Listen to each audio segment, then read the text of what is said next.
Hello class, it's Mr. Calvin here, and I'm here to present the next lesson for chapter 2, dealing with the last trig ratio in this chapter, and that's going to be the trig ratio called tangent ratio.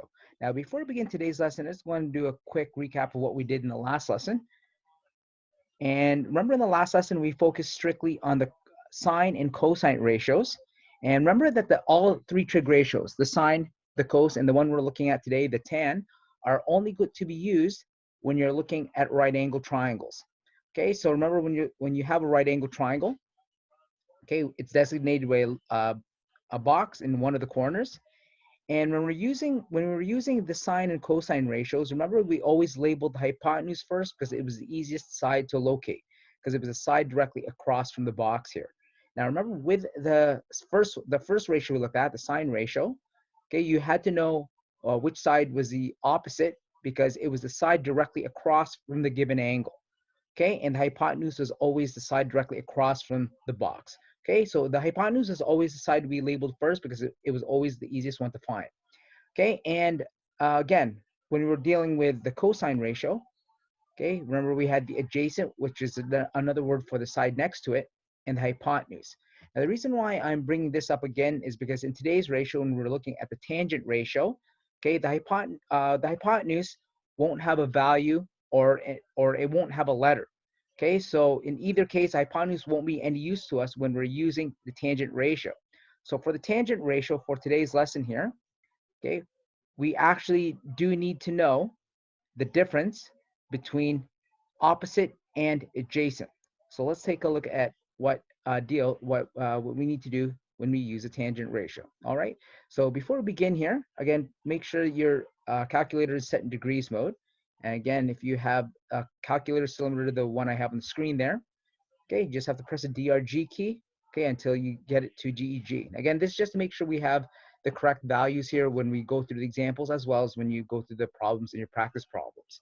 If you have a different type of calculator, what you could also do is you could reset the calculator. There's usually a little hole in the back, and you can just poke it with a sharp object in the back, and it automatically resets it to degrees. Now, in the last lesson, I introduced you to the three keys that we'll be using in this chapter, which are the sine, cos, and tan. Okay, and in the last lesson, we used strictly the sine and the cos keys, either to solve for the sides or angles. Today's lesson, we're just going to be using the tan key until the next lesson where we're actually going to use all three for the different types of problems that you'll be seeing in this chapter. Now, when we're dealing with solving for an angle, remember there was an additional key that you could press, okay, and that's the second function key, and in some calculators it's called the shift key. Okay, so remember you press that and then either the sine, cos, or the tan key to solve for the angle. And again, just make sure your calculator is in degrees mode there. All right, let's get to it and talk about what the tangent ratio is. So as I said before, when you're looking at the tangent ratio, um, just like the sine and cosine ratios, you only use it when you have a right angle triangle.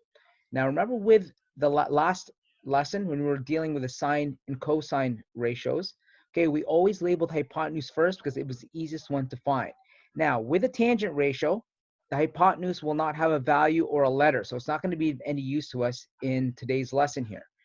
Now, again, when you're using tangent ratio, much like the sine and cosine ratios, it's used to solve for an unknown side or an unknown angle.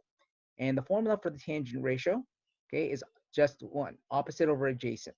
So if I'm looking at angle A here, okay, remember that the side directly across from an angle, that's always the opposite, okay? And the side next to it is the adjacent. Okay, so these are the only two sides we'll be looking at when we're using the tangent ratio. Okay, and the hypotenuse, like I mentioned, won't be of any use to us because there won't be a value or a variable associated with it. Now, if we were to look at angle C, for example, okay, then these two sides would actually switch because if this is angle C and we're looking at the side directly across from it, like this, okay, then this side would then become the opposite. Okay, I apologize for the messy writing. Okay, and in this case over here, this side over here would then become the adjacent. Okay, so I just want to show you again that when it comes to labeling opposite and adjacent, it's always respect to the angle that is given to you or the angle that you're solving for. Okay, so that's how we're going to approach each of these problems. All right, so let's just do a quick test on our calculator here. And again, this is just to make sure that your calculator is indeed in the correct mode over here. So again, if you put in tan 52 in your calculator, you should get approximately 1.2799. All right, and now just to do just a quick practice here of solving for an angle when you already have a ratio given to you. So in order to take what's called the inverse tangent, you just need to press the second function or the shift, depending on what calculator you have, and then tan, and then it'll automatically give you this in your calculator. And all you need to do is put in brackets what you see there, 5.1446, close the brackets, and it should give you roughly around 79 degrees. All right, so if you got those values there, guess what? You're in good shape. All right, let's see some problems here. And the first thing we're going to do here is to solve for the side lengths using the tangent ratio. Now, notice I have the exact same instructions that I had from the previous lesson, and we're going to approach it exactly the same way. So step one, we're going to label the sides with respect to the given angle. Now, remember in the last lesson, we always labeled the hypotenuse first because we always had a value or a letter that was directly across from the box. Now, we can't do that here because there's no information for us there. So we actually have to look strictly at this 43 degrees. So when you look at the 43 degrees, remember that a side directly across from a given angle, okay, is always going to be the opposite. Okay, so the A here would be the opposite, and the 11 here would be the adjacent. Okay, and then you put the numbers in. Okay, now again, just remember when you're replacing the letters, okay, make sure you're matching it up with the correct sides.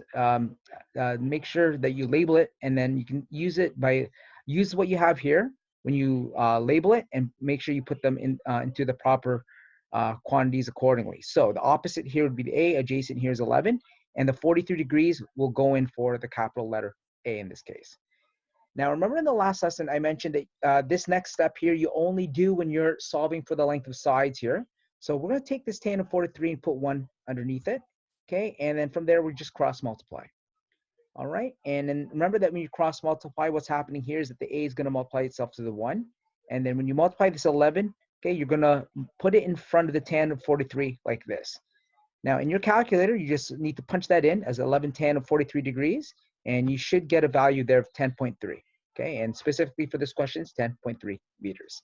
Okay, so again, label the sides first. Okay, put down the formula for the ratio, put the numbers in, and this step of putting the ratio over 1, again, you only do when you're solving for the length of a side.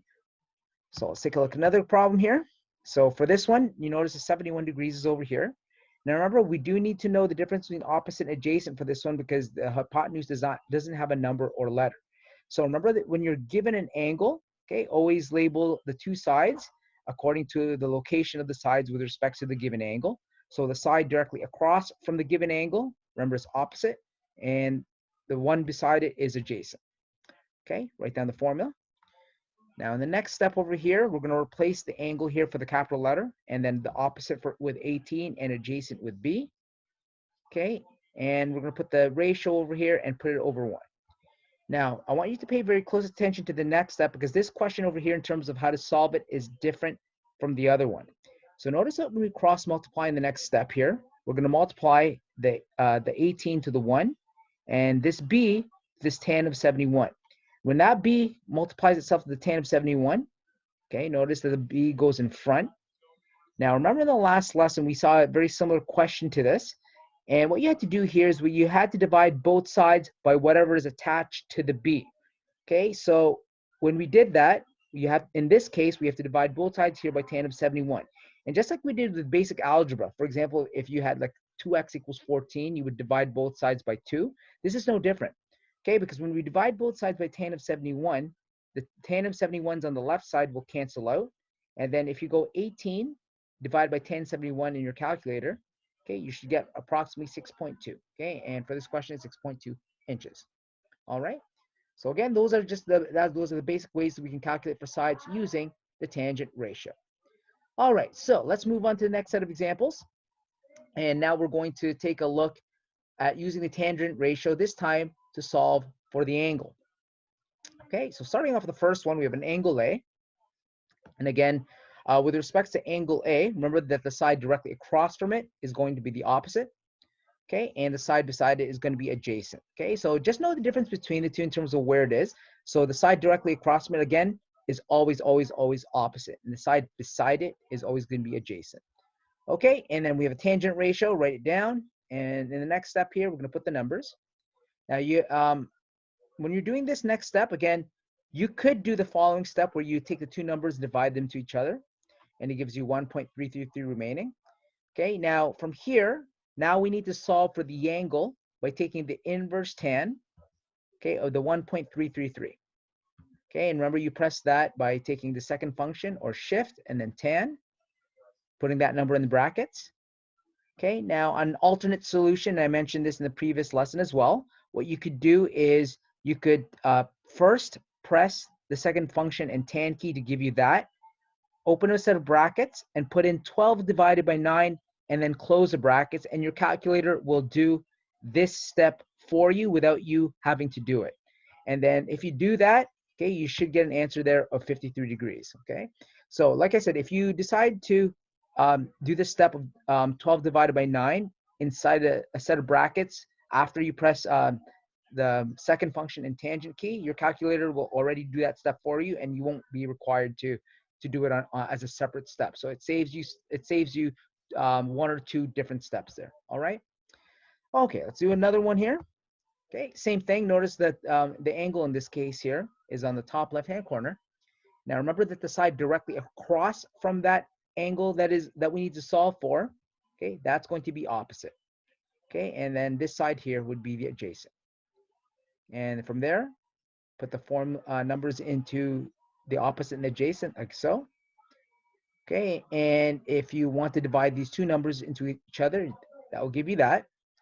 Now, as I mentioned earlier, for the next step, when you press the second function or shift and tan, and you open up a set of brackets and then put in 17 divided by 8 inside a closed set of brackets, you'll still get the same answer, which is approximately 65 degrees. Okay, so as you're doing these examples, again, please make sure that you are following along using calculators so you can get used to what keys to press and what order to press them.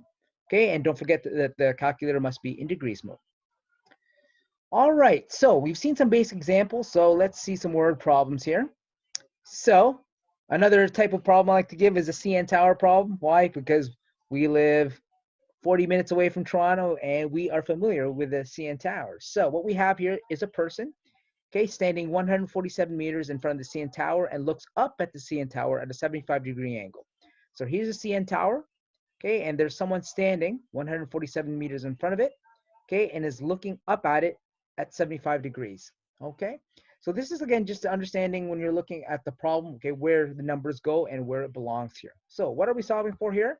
Okay, we'll be solving for the height of the CN Tower, okay, using the tangent ratio that we're looking at in this lesson here. So first of all, since we don't know what the height of the CN Tower is, let's give it a letter. And we're going to, in this case here, we're going to let H to represent height. Okay, so remember that when you're labeling the sides of a right angled triangle, only label the sides that have numbers or letters by it. Okay, so in this case here, remember the 75 degrees, the side directly across from it, which in this case here is the H, that will be our opposite, and our 147 is the adjacent. Okay, so next step here, write down the tangent ratio, okay, and then put in the numbers. Now remember, when we're solving for the length of sides, this next step is a step that you only do when you're solving for the length of sides. So we're going to take the tan of 75, put it over 1, and then cross multiply. Okay, and when we multiply the H to the 1, that'll give us H on the left side there.